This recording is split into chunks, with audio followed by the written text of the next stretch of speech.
In this video, I'm doing a position analysis from the 2023 UBC Ultimate Backgammon Championships final between Sander Lylloff and Masayuki Mochizuki. Thank you for joining me. I hope you enjoy this video. Please like and subscribe, and you'll be notified every time I upload a new video. Please let me know what you think in the comments below and what you'd like to see in future videos so I can work on that. Thank you to Marc, Olsen, and the Backgammon Galaxy team for allowing me to use this position in the video. My book, Backgammon Backgame Strategies, is available. There's a link in the description to where you can get it. And if you're interested in lessons, please contact me via email. My email address is in the description. So this is the position that we're playing on the beautiful Backgammon Galaxy Void board with the new Casio inlay with the orange and the bright blue checkers.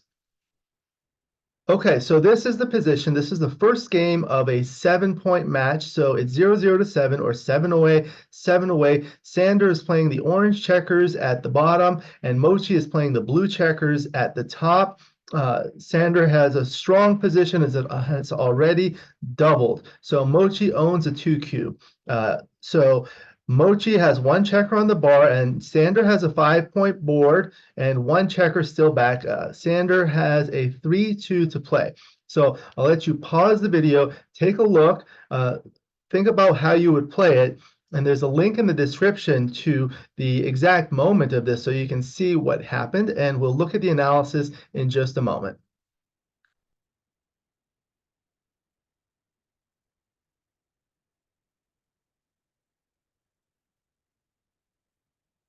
Okay, so in this position, Orange is faced with a dilemma because he can cover his 5-point with 10 to 5 with the full roll, and then have a closed board, and then all he has to worry about is getting this back checker out. But to get this back checker out, he will need an exact 2 and then a 6 or a 5, or an immediate 6-2 or 5-2, which may prove to be difficult.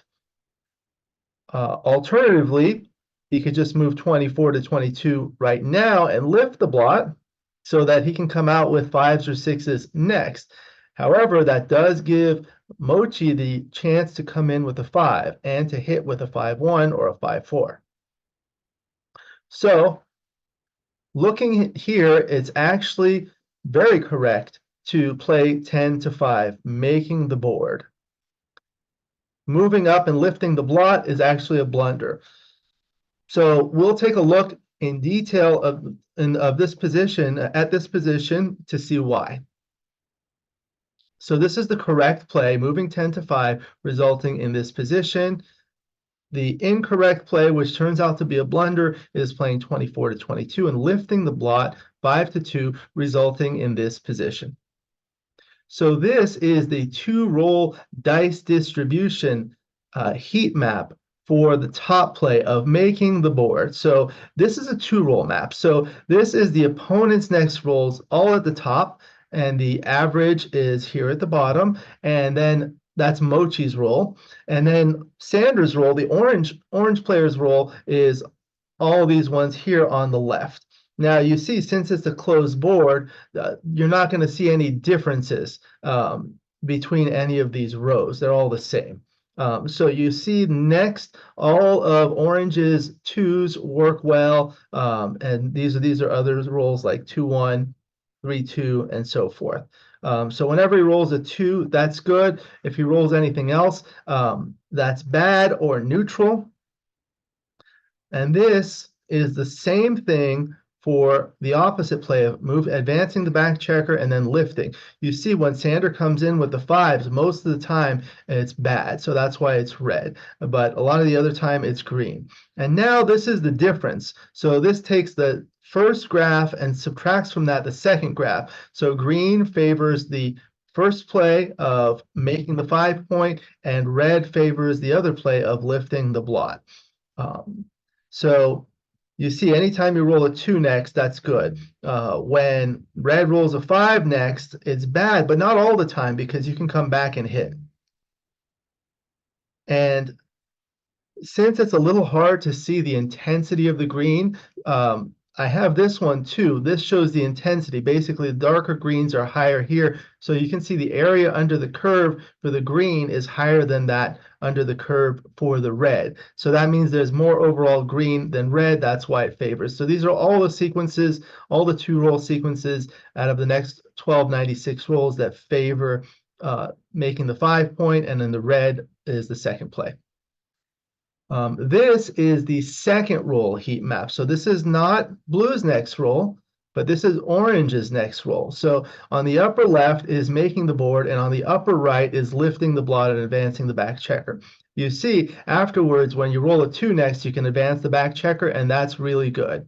And this is the difference. So you see the big swings on all the 2s. That turns out better, as well as 4-1, but everything else is approximately neutral or worse. But you see the magnitude of these swings are larger than the magnitudes of the negative swings for the second roll. Now, let's go back and look at it, because this one, it's not just what's going to win the most games. You have to look at other things, in particular, gammons. And that's important. In a 7-point match, when you win a doubled gammon, that's 4 points. That's more than half of what you need. So that's a lot in a 7-point match. So if you can make a play that wins more gammons, that's good. So when we magnify this, you see after 10-5, orange is going to win 65.3% of the time. And after the second play, you win more, 65.9%. However, the gammons are significantly more when you close the board immediately. It's 34.9%, where it's only 23.8%. So that's an increase of 11.1% gammons, and that's really big here. So you win a lot more gammons, and winning a gammon is good here because it gets you from 0 to 4, which is 3 away, which is a more valuable score to be at than 5 away. And you can see the gammon value is a little bit elevated at this score. 7 away on a 2 cube. The gammon value is a little higher than money. Money, it's 0.5. Here it's 0.537. So gammons are worth a little bit more. Now, if you look at it at DMP, if we change the score and make it a 1-point match, so this is a 1-point match, it's 0 to 0. Look at it, the 2 plays are tied on the plus-plus analysis. And if we magnify this, it turns out that lifting the blot and advancing the back checker wins slightly more. These numbers are a little bit different because the rest of the game is going to be played differently because the score is DMP, 1 away. So that's why these numbers are different, but it wins 65.5% when you advance the back checker and lift the blot versus 65.4% when you make the board. And the gammon wins and the gammon losses at this score are irrelevant because it's DMP. You just need 1 point. So now this is looking at another score. So this is, imagine the score is 3-3 to 7, or 4 away, 4 away. Now it's a bigger blunder. And that's because the gammons are even more valuable at this score. Looking at this, you're still winning a lot more gammons here, but the gammon value is much higher. You see, this is 0.982. It's almost worth a full point, almost double that for money. So gammons are much more valuable because they win you the match outright, perfectly, without having to play another game. So that becomes important. If you win a double gammon at 4 away, that's very valuable. So you can see when you change the score, the value for winning a doubled gammon is different. So you need to take that into consideration. Okay, going back to the original position, let's make some modifications, some variants to see what happens. First one, actually, I want to show you the gammon. So this is the same thing. This is the same thing that we were looking at, but this is only for gammons. So you see how many more gammons you win here, and this is for the second play. And this is the difference. So you see there's a lot more green here. Now this is only looking at the gammons. If we go back to the original one that was showing the equity, you see here, there's a lot of dark red and there's a lot of dark green. However, with the gammon ones, there's much more dark green and there's less dark red. So if you look at the area under the curve, this becomes huge. This is just gammons. So this is not the equity, this is only gammons. So you see how big of a swing there is for the gammons here. The area under the green curve is much bigger than the area under the red curve. Sometimes it's a little easier to see this than to see the intensity. So that's why I have this graph. Now we'll look at some variance. This is the original position where it was a 108 millipoint error to lift and advance the back checker. Now, in this position, we move these checkers from blue's 4 and 7 point to the 8 point, making a 5 prime. So now the two plays are almost tied. And the reason for that is because now orange is going to need not only a 2 to get to the edge of the prime, but then only a 6 will allow him to escape. In the previous one over here, you could roll a 2 followed by a 5 or a 6. So that's many more opportunities to escape. Whereas here, it's much harder. So therefore, escaping becomes a priority. So that tells you that the length of the prime is important in deciding this, the correct play here. Now, what I did was I moved the 2 point to the 3 point. So now blue has the 3 point instead of the 2 point, and now a 4-1 to play instead of the 3-2. So again, with the 4-1, you could advance to the edge of the prime and lift, or you can make the board. And now you can see making the board is actually an error. You really want to move up. And that's because it's going to be harder for you to maintain your timing. Okay. Now the blot is on the 3 point instead of the 4 point, and then this point has moved from the 10 to the 9. And so still 3-2 can make the board here or advance. Now it's better to actually move up because now you have less timing. You have less pips to move these back checkers and this checker before you have to crunch. So when you're running low on timing, you're going to have to do something about the back checker. Now here, this was going back to the original position, but the spare has been moved from the 6 point to the 3 point. So that decreases orange's timing. So now, if you look, the plays are much closer. It's still correct to make the board, but it's only a 53 millipoint error to advance the back checker and lift. If you move this checker one more over, now it's on the 2 point, now it's flipped. Because there's less timing here, now it becomes more urgent to move that back checker up and lift. So we saw a lot of variance. So it's important in terms of the tips for this, you need to consider the timing. You saw how when orange was running out of timing, it becomes more urgent to advance the back checker. But when there's plenty of timing, you can make the board and wait for a good roll like a 2 followed by a 6 or a 5. Consider how your opponent's rolls and your rolls play in the next sequence.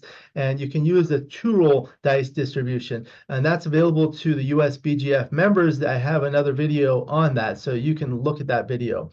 Think about gammons. So we discussed that, how making the board really increases the gammons and how much a gammon is important. So at the 7-way score, the doubled gammon is worth a little bit more than money, which is always 0.5. It was about 0.537. And at 4-way, it's almost 1. It was 0.987 or so. So the score will matter. And then what you want to do to determine, to understand why the play is right, is to make the variance. So you saw when we changed the position to completing a 5 prime for blue or adjusting the timing for orange, that affects things. So that will tell you why the correct play is correct. So that was, I found, an interesting position, and that was the position analysis for the 2023 Ultimate Backgammon Championship final match between Sander Lylloff and Mochy, Masayuki Mochizuki. Thank you for joining me. I hope you enjoyed this video. Please like and subscribe, and you'll be notified every time I upload a new video. Please let me know what you think in the comments below and what you'd like to see in future videos so I can work on that. Thank you again to Marc, Olsen, and the Backgammon Galaxy team for allowing me to use this position in the video. My book, Backgammon Backgame Strategies, is available. There's a link in the description to where you can get it. And if you're interested in lessons, please contact me via email. My email address is in the description. I look forward to seeing you in future videos. And until then, keep rolling your dice.